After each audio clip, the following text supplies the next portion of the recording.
Hi, I'm Boone Coleman, and today I'm going to be telling you about the 5 big things for playing lead electric guitar.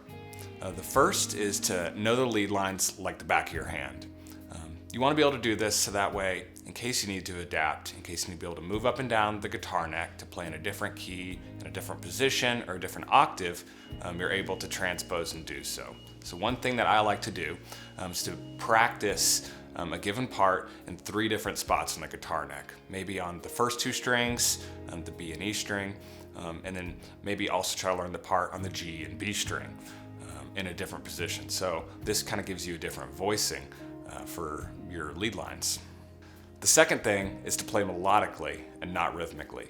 Rhythmically would be how we play the acoustic guitar, where we're strumming a lot, we're following this very consistent pattern.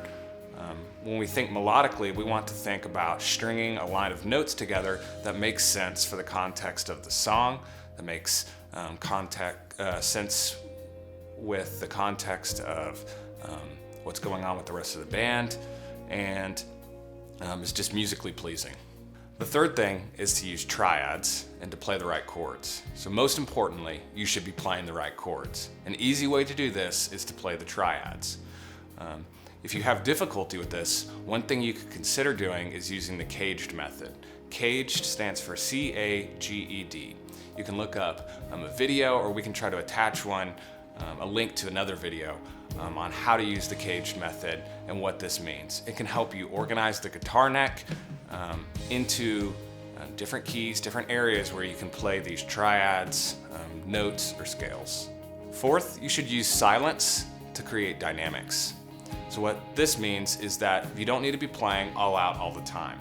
What you need to do is think about, do I need to be playing here?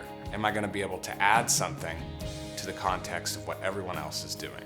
So for instance, at the beginning of a song, maybe you can just play single notes instead of playing multiple notes back to back in order to give space for other musicians to be playing.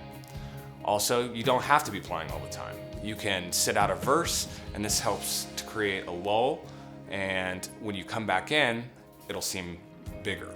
Fifth and finally, tones are a tool. So you want to think of your guitar tone in a few different ways. First, you should consider how your guitar tone is going to fit in the context of the rest of the band. For instance, if the band is playing very loudly and everyone is all in, you don't want to use a dark and washy tone. No one will be able to hear what you're doing. You might want to play on the bridge pickup, play something a little bit brighter, maybe something a little bit higher up on the neck. So you can do this with a combination of drive, you can do this using the volume knob on your guitar, and which pickup you're using. So ultimately, the tone that you use is going to be unique to you, unique to your playing style, to the part you're playing, and several other factors. If you're wondering what I mean by guitar tone, there's no shortage of videos on how to get the perfect guitar tone for praise and worship music. Just give YouTube a good search and you'll be able to find lots of examples of how to create a good guitar tone.